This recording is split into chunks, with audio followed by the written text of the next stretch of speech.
Welcome to People of Eros. Thank you for accepting this invitation. How are you? Wonderful. Thank you for having me. Glad to be here. Let us know your name. It's Jacob. How old are you? I am 40 years old. Where are you from? I'm from Kentucky. And what culture has influenced your sexuality per se? What culture? Hmm. Well, I guess earlier on in my life, it might be the type of music I listened to. Like maybe I really liked soul music and R&B music and being close and the sensuality of that kind of music. But then as I was an adult, maybe the kink community as I've discovered it and the expressiveness and creativity within it. I think the kink community has pretty been a pretty big factor in who I am sexually as an adult. How will you describe yourself within the King community? I am well. If we're doing labels, I'd be labeled as a sensual dom. I have a dominant personality in my vanilla life, but I also flex those quote unquote muscles as a dominant in the kink world. So, for people who are not in the King community, they might be wondering what is a sensual dom. I know I understand that there is a very different types of domination, but can you explain to us what is a sensual dom? Yeah, I think, well, I would just preface by saying that I think kink allows people to kind of label and define themselves in different ways and however they want. And maybe one person's sensual dom is another person's different thing. I don't know. But for me, what it means for me, I think, is not there's a certain authority and aura that a person who is dominant exhibits. And it doesn't always have to be aggressive or overpowering, really, even though essentially it is about power dynamics. You can do it in a more soft way, I think. And just because you do things either more subtly or more with care, I think you can still have that dominant aspect in a dynamic, and that's kind of where I'm at. Like, I do a lot of um, things that one would consider top in terms of like when I do practice shibari or other types of bondage.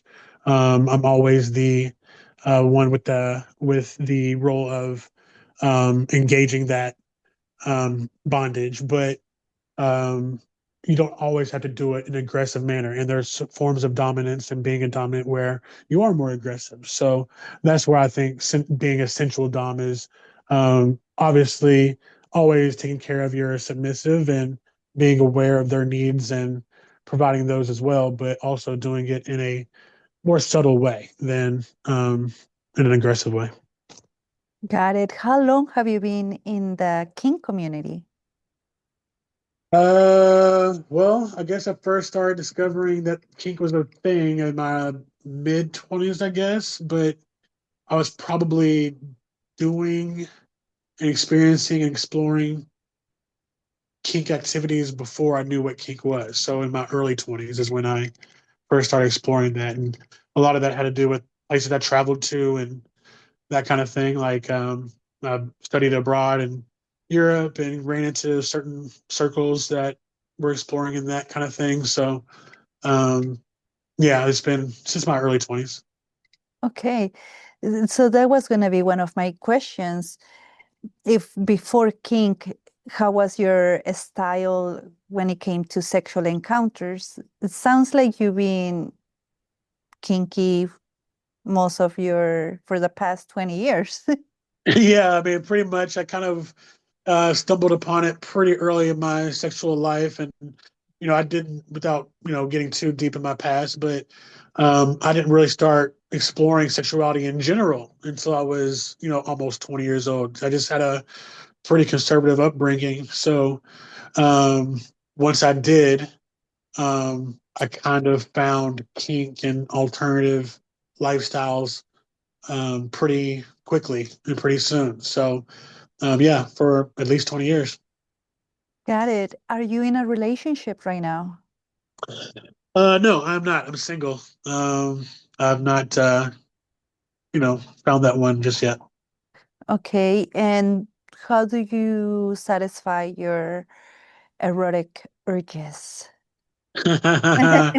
Well, I am a big fan and advocate for self-pleasure. Everyone should be taking care of themselves. If you don't take care of yourself, you wouldn't know how to take care of others, I don't think. So, um, I uh, I am very healthily taking care of myself. So, I do that, but also, I date, I meet people, and again, in the kink world, you can find certain avenues to meet with like-minded people, and um, yeah. So I do what everybody else does, take care of myself and go out the world and socialize and meet people, and hope for the best.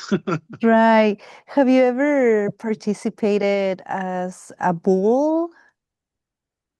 Yeah, I have. That was more in my younger days. Again, I'm a little older now, so it's like I think a lot of those people who are looking for bulls look for bulls who are maybe younger in that way. But yeah, I've definitely, I've played with, you know, couples and, thruples and groups and things like that look for a certain aesthetic or a certain dynamic. And yeah, I've definitely been invited to dynamics as a bull.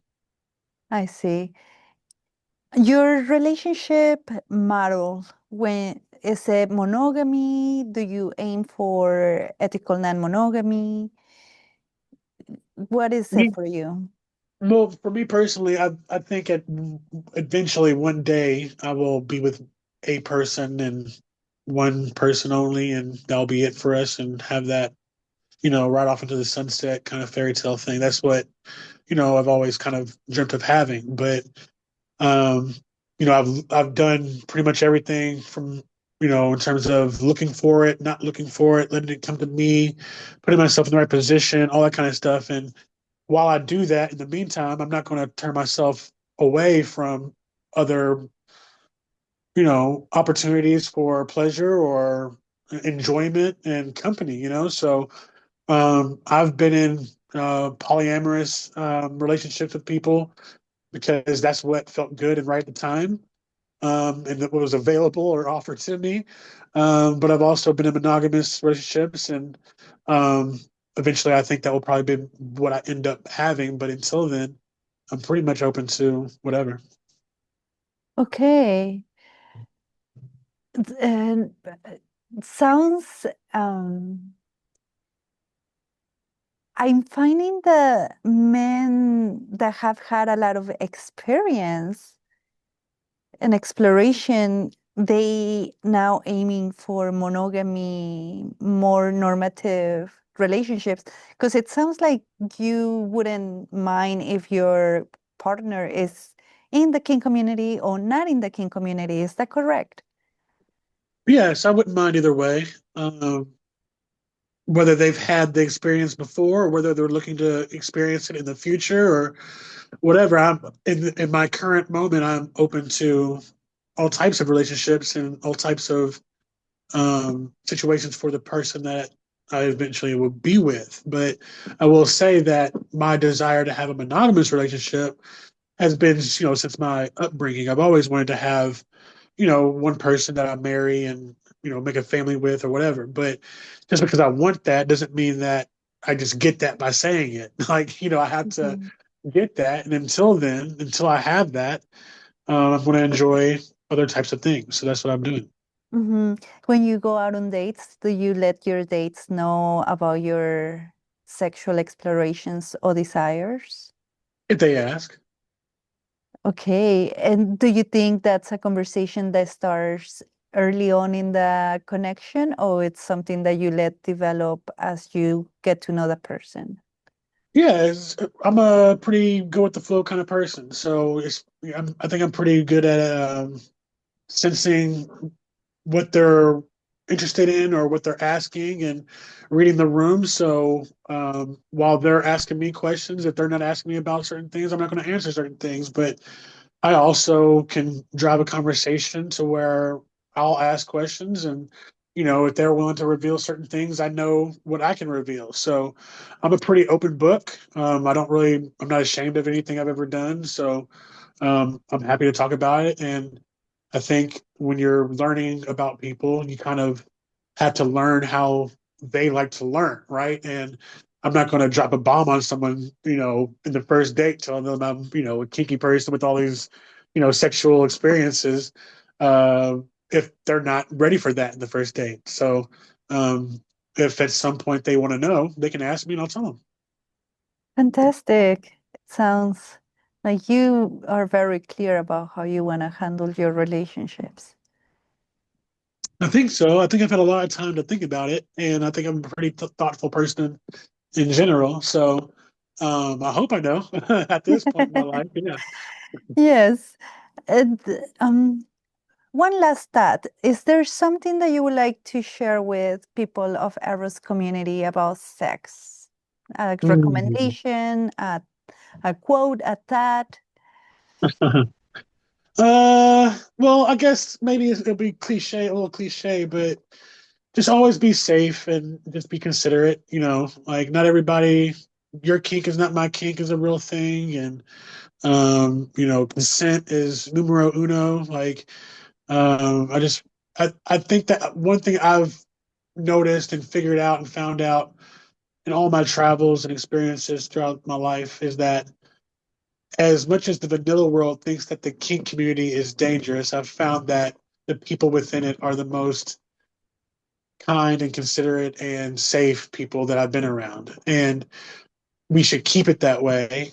And that is only done if we hold people accountable when we see that they're not doing it that way. So I just encourage everybody to keep it safe, keep it fun, keep it cool. So yeah, that's it.